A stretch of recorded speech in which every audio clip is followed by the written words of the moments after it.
Well, I was going to wait on putting the Dakota Digital gauges in the car until I got the new engine and put it in, but it seems like it's going to take longer than planned for the engine to be built. Probably because of COVID, like everybody else, every other industry out there is having problems getting parts and stuff. So instead of waiting, which we probably won't be here till the middle of winter anyway, and in New York it'll be too cold to work out in the garage unless I put a heater or something out here. But I figured I can at least put the gauges in. I might have to unhook things, temperature sensors and all that when I go to swap the engine over. But I don't want to wait any longer putting this in, so I'm going to at least try to get it mounted in and figure out where everything's going to be mounted. The control box, it says you just put it under the dash somewhere. It's got to be within 3 feet of this part. There's a little wire that runs between the two of them, and then everything has to run to that. The directions say that we can mount it by the little screw tabs here, if we can find a place to screw it. They don't want you to screw it to the firewall or close to where your distributor would be on the other side of the firewall for any electrical interference. But it also says you could double side tape it, or you can use hooks to hang it, whatever you need to do to keep it underneath. It's very, very lightweight anyway. It's not very heavy at all. But you can see all the little attachment points where every accessory is going to go. So I have to be able to access it from under the dash. My original dash housing there, whatever it's called, this will fit right into that. So all I can do is pull that out and put this right into it. The holes and everything say they align right up. So that'll all be nice. And I got a little buzzer here, which is like a little warning light. And I have to go over to directions and figure out all the little accessories that we have. I see there's a speedometer input right here, and probably oil pressure and temp sensor pressure gauges there. So I'm going to go ahead and mount that, and we'll see how it works. Okay, got the old gauge cluster out. It's not a terrible job to do if you've never done it before. There's a few screws along top, a few screws along the bottom. You do have to drop down the steering column. There's 3 bolts on, or 3 nuts on that. 1 on this side, 2 on that side, and then it slid right down. You do have to reach under the dash to unhook the speedometer cable. It's in there somewhere. In order to pull the cluster out. This wire was long enough that you could pull it out and just unhook it once it was out. And I'm sure this is all like our turn signal wires and all that other good stuff. Not quite sure how that adapts to the new one yet. I imagine these will have to be cut and put into that. But there's our steering column down and the gauge is out. On the back of the old cluster, there's these 1/4 inch. I'm just going to take those out.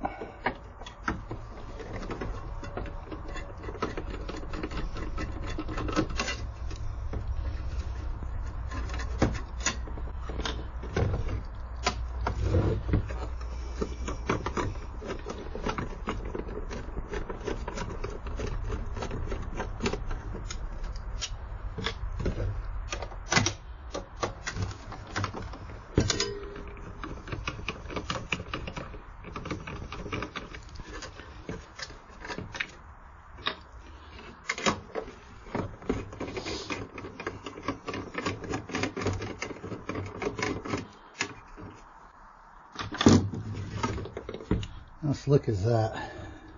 You have to lose the lens. These ones are kind of pointed. The new ones are not.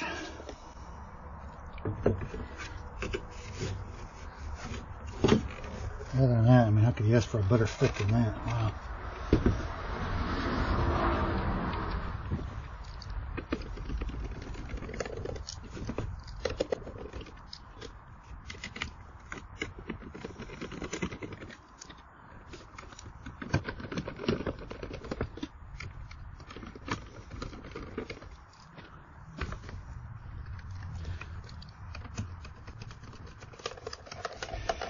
The wires that give you the hookup to the back, they got 2 that goes into 1. That's your jumper wire. That'll hook right up to the control box.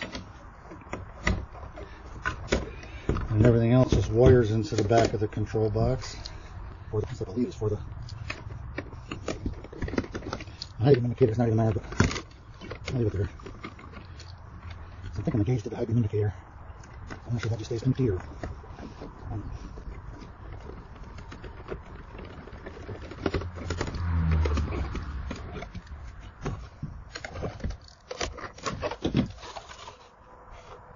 Think of that. They give you this fitting. This will screw into your transmission the same way your speedometer cable does, except it's converting it from mechanical to electrical. So you unscrew your one from the transmission, you screw this one into it, this wire attaches to it, and then this will feed back into the interior of the car. I'm going to run it through the same grommet the speedometer cable went through. I'm just going to take the speedometer cable out and then run that wire right back through it. Well, like projects always do, something else to go wrong. Here's the part right here that screws into the transmission. As you can see, my clip is never going to go on here. It's never going to fit. There's a 204R in here. I don't know if that's going to be the issue or not, but it just says it's GM transmission that it fits. It's in there right now, but the plug is not going to fit. So I gotta go look and see what troubleshooting they've done for that. Okay, I'm back in the garage again. The problem with this, when I screw it into it, hits the tunnel. The solution is they give you this, you buy this little adapter. It's like $25 and it's near $10 to ship. So if you're doing this on a 200R4 and an F body, you may as well just buy it ahead of time and save yourself. What it does is it screws in like this. This part screws into the transmission and allows you to make that curve. So I'm going to climb under there, install it, and see how it works. All right, hopefully you can see that is connected to the transmission, or is it right over here somewhere? That little hose, that little adapter, and your speed sensors right here. And then I ran the wire right along the frame right there. I had some giant zip ties. I just zip tied it right to the frame rail.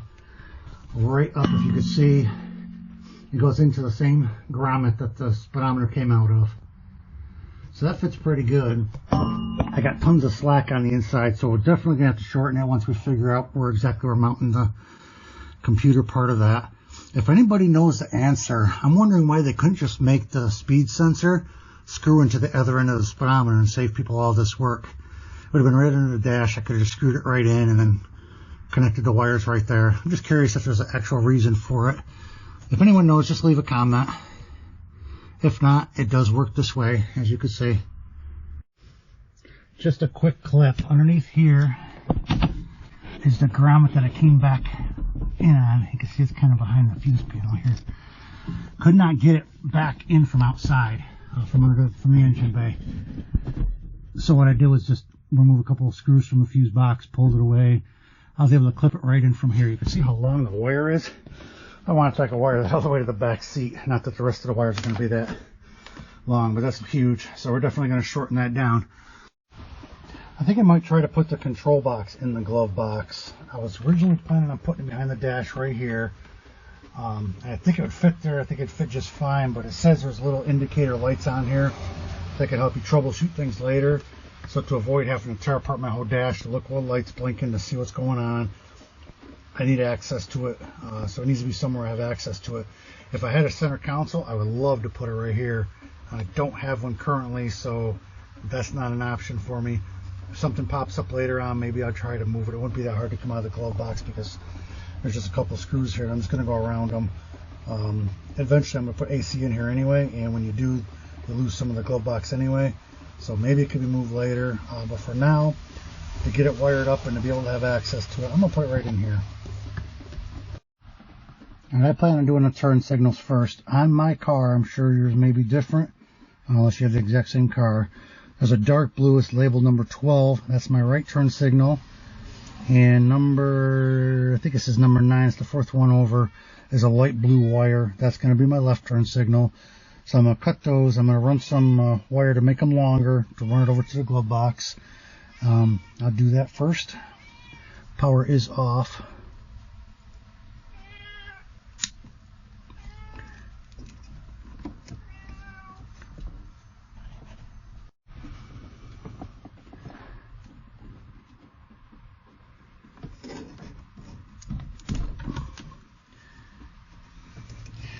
Now I have a bunch of fancy colored wires. It'd be nice if I had a bunch of different colors, but all I have is black and red, so that's why I'm doing them all one at a time to make sure they go into the right spot.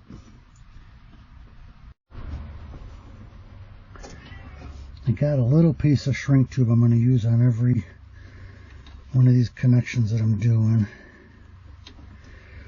and then the ones that are left over on this that are not being used, to do better than that. I'm going to cut them and use a piece of shrink tube on that also, just so I don't have a fire or something going on underneath the dash from something grounding out. I might need a bigger piece of shrink tube here.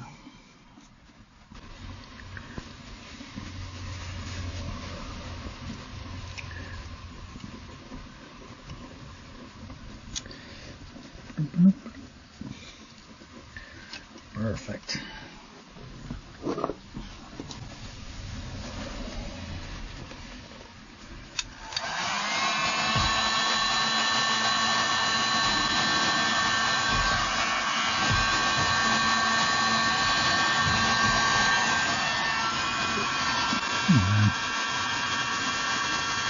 Going a little higher.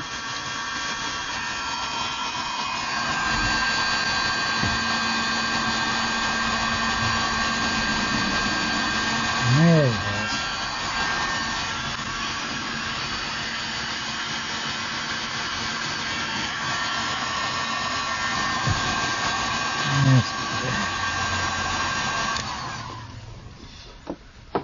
Okay, I'll go to the other side and screw that into the computer.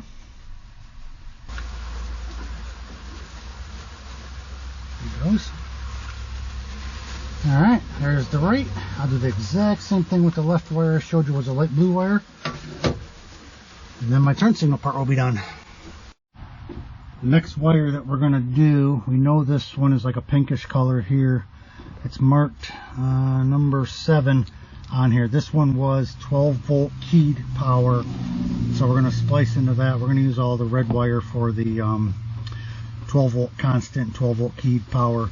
So this one's going to be a 12 volt key. We're going to splice in, run that over, and I saw it under somewhere right over here. Ignition power right there by my thumbnail. That's where we're going to run that one to. The next thing we're going to do is take out the alternator wire. This is brown wire right here. We're not using that. Dakota Digital sends all new sensors and all new wires. The alternator actually pulls off the 12 volt, so we're not going to worry about that one. But we're going to take out the alternator, we're going to take out the oil pressure, and we're going to take out the temperature indicator, which is the 2 wires on the other side. This is your alternator, this is your temperature. The 2 green wires, that's going to be your temperature gauge. So like I said before, we're just going to clip them, and then we're just going to run a piece of shrink tube over top of it, just to avoid it from arcing out later. If power does get sent to it for something, it'll avoid any kind of a burn down of the car.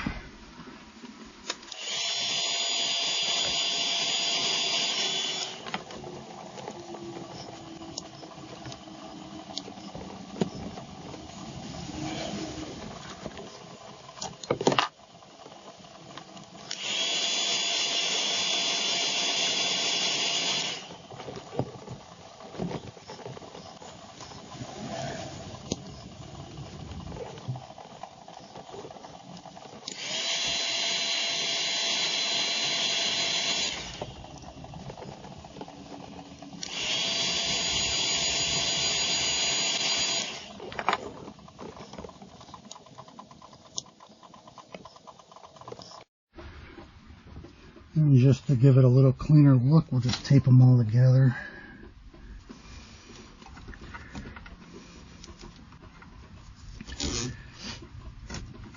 Like I said, this is probably overkill. I just want to make sure I don't have a electrical fire underneath here someday.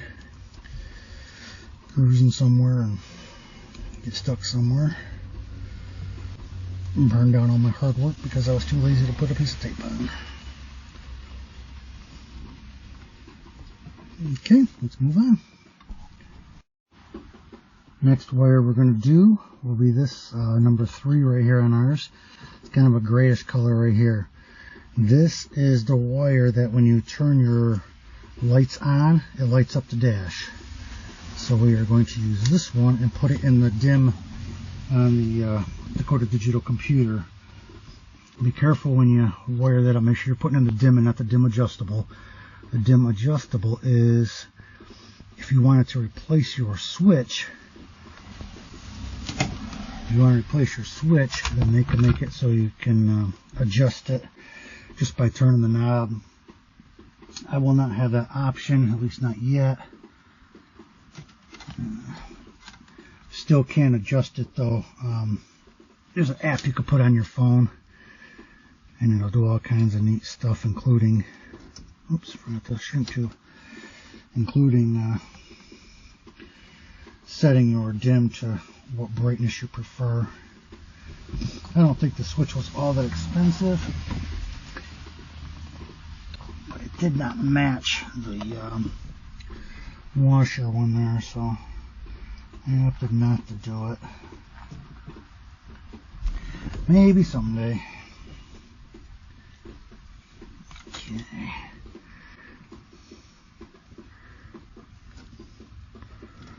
Probably should have bit off a little more than that, but wrap it up tight enough.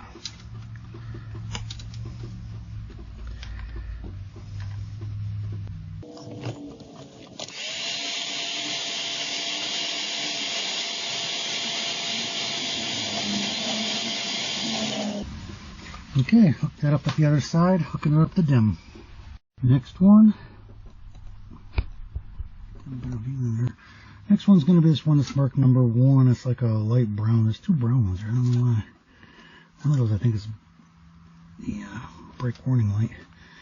So this one right here I believe is going to be gas gauge. Gas gauge might be a little tricky. They suggested running wires all the way from the back to the front, but it says if you have an existing wire you can use it. But it also said you had to ground in the back. Well, the back is already grounded. The gas tank is already grounded back there. So I don't know if I need to run a separate ground to... I definitely don't want to have to run it all the way in the back. I could see if I was running fuel injection or something, but this is still just... oh, almost forgot the shrink tube again. If it don't work out, I wish it did.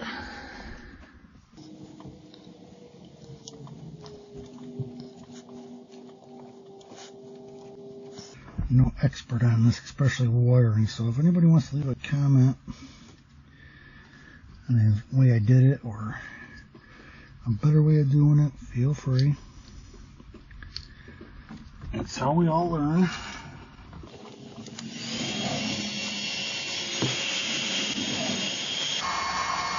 How much would you have paid for a dongle switch that would just plug into the wire harness we had just cut apart and was all labeled to plug right into the Dakota Digital computer? Okay, now I'm going to go on the other side and hook up the gas gauge. Okay, the last one on here is your brake warning light. I'm not even sure if this worked on the car. I cannot remember. I did notice I had it unhooked from the master cylinder. I don't know if I had it unhooked because it was goofing up or what the reasoning was. What this one is supposed to do is create a ground. And that should kick your brake light on. The dashboard brake light, not the rear brake lights.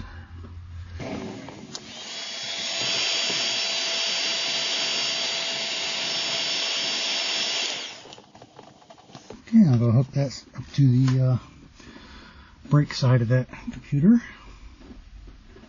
I want to get the speedometer stuff out of my way, so I'm going to connect those right now. You can see it's going just like that. You got a black for ground, a white for signal, a red for power. So I'm going to connect those, get them out of my way. A little stray wire there, I don't want that. You gotta go looking for problems, they'll pretty much find you on their own.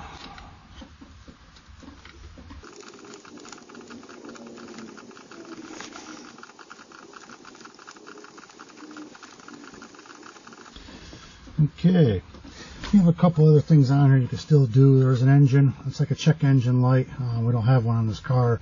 Probably if you're running an LS or something computerized, you can get a signal for that.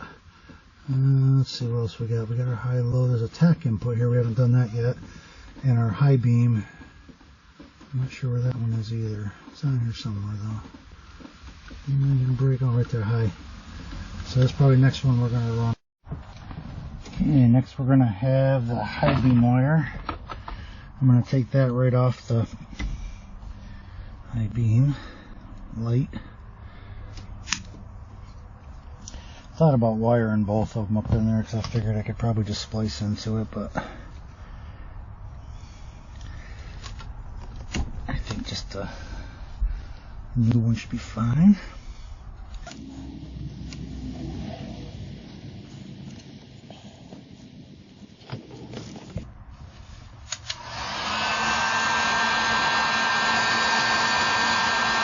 This video has actually been made over several days.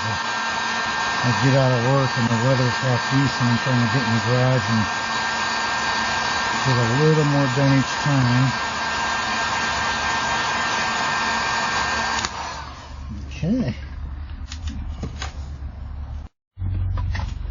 And that wire is going to wire into the control box on the other side under high. That's for your high beams. For the 12 volt constant power, I'm going to run right back to the battery. They say you can do that as long as you fuse the wire. So tomorrow when I go downtown, I'm going to grab like an inline fuse and run it right off the battery. I probably could have ran it off like the ignition switch, or the headlights probably have constant power. But I didn't want to create more problems splicing in the wires, and I really don't have much room to wiggle those wires around, so I wouldn't give myself too much room doing that anyway. So I figured just running it back to the battery. I'll have a good power source. I'll put the fuse in it so I know it's safe. You know, I won't have problems with anything else. Don't have that part to show you right now, but I'm just going to get one of the wires with the fuse in it. I could just drop it. It says between 5 and 20 amp fuse, so I'll start low. I'll just put 5 in it. This is only drawing like 1 amp, so it shouldn't matter. If I just have a 5 on there, it should be fine. That's what I plan on doing. Next I'm going to do probably the tach and then the 2 other sensors, the oil pressure and the temperature sensor, which I don't plan on putting the oil pressure sensor on because I'm planning on swapping the engine out, but at least when I get the wires ran and get it under the hood. So we're going to work on that tomorrow. So again, the constant power, I'm hooking right up to the battery. That's where this yellow wire is right here. I got an inline fuse in there. I'm going to tuck this right up in this, right in here. Try to hide all that. Now when it comes to the tach, we have a couple options. If you can see underneath here, I have the MSD box on here. This has a gray wire right here, coming out of here. I could hook right up here. This is a tach signal. Sometimes people have it in the distributor. The HEI you can put in the distributor, or if you have an MSD distributor, there's a gray wire coming out of that.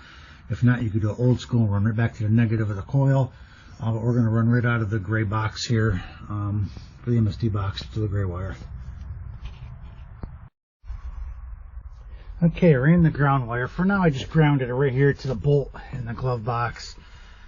May end up moving it. I made my wire a little longer, so if I end up moving it to the center where I originally am going to want it, I should be able to move it all the way over there. Got everything all mounted back in. I think it looks great. I'm like a kid at Christmas, so I got to try this out and see how things look. Even though I haven't got it completely set up yet, because I still don't have the oil pressure gauge or temperature gauge on. I only got a low fail oil, but I expected that because I don't have it hooked up yet. So I'm going to turn the lights on. Oh yeah, you can see it. I think you can in the video. I'll zoom right up there, take a look at that.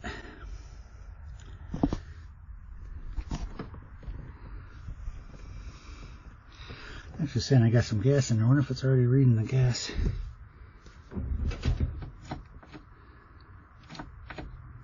Does not have something hooked up because the car doesn't want to start.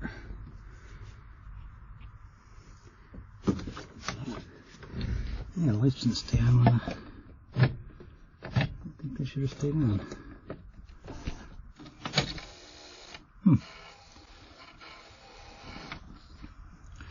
Alright, well, we still got more to hook up, so this is coming along great. I'm very pleased with it so far. And I kind of feel silly on that one. It's just a neutral safety switch. But as soon as I put it back in park, it started right up. So there's a setup menu on here. You hold both buttons, and then you just kind of scroll through. I still gotta set up the speedometer. And I haven't hooked up the oil or the. Oops, I'm going to show a demo mode real quick. I haven't hooked up the oil pressure or the temperature. Oops.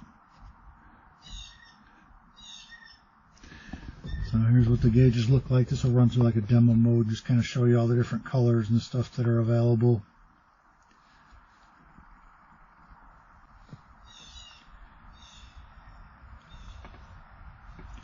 The clock that's on there says 2:22 right now.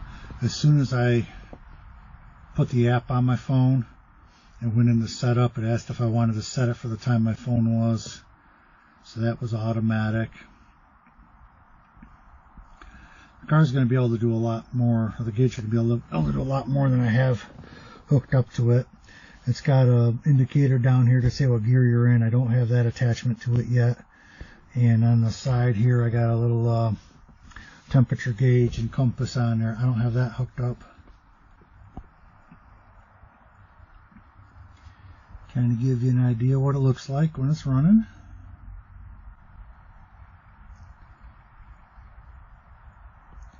I'll wait for it to be a little bit nicer out before I calibrate the speedometer, but that's the next thing. This part of the video got a little goofed up. What you do is you push both buttons. That'll take you into the setup menu. You go into speedometer and calibrate. You have a pre-measured mile out ahead of time. I'm using my mailbox down to a telephone pole as markers to be exactly 1 mile. Then you drive that 1 mile. Once you get down to your pre-measured spot, you stop it. It'll say calibrate. You hit the calibration. Then it will say, okay, you went 1 mile. Now your speedometer's working. When I did mine, I compared it with the GPS. The GPS said I was going 49 when the speedometer said I was going 50. So it was 1 mile an hour off. Not a big deal, but there's another calibration I could do in the following video that I can actually get it in even better. We got that figured out. So what we had to do was go into the app. You can set the app saying when I'm going 50 miles an hour, you just hit set. So it'll set your GPS speed and your vehicle speed at the same time. When your GPS speed hits 50, you hit set, and then your vehicle will say 50. So you can fine tune it that way.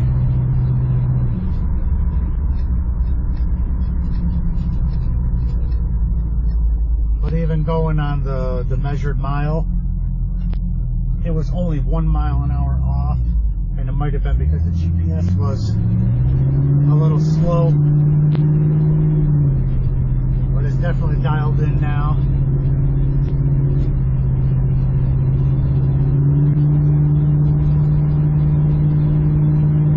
With the tach on here, it's the first time we actually got to see our RPMs too. We have a 204R in the car, so we kick the overdrive on. Now when we drop, now we can see the RPMs dropping. Traveling, well, I'm at $2,000 right now, going about 50 miles an hour. If I hit the overdrive on, I'm dropping to about 1,800.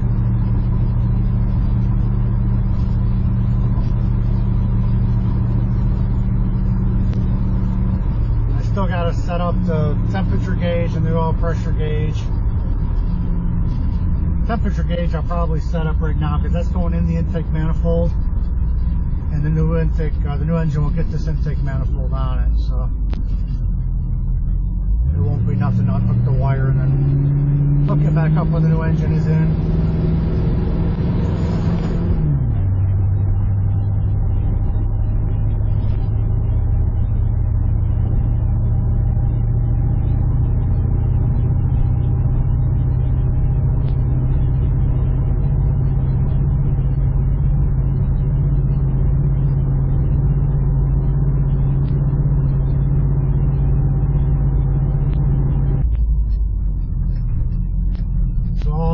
Happy with the gauges. Like I said, we got to hook up a couple more things to it.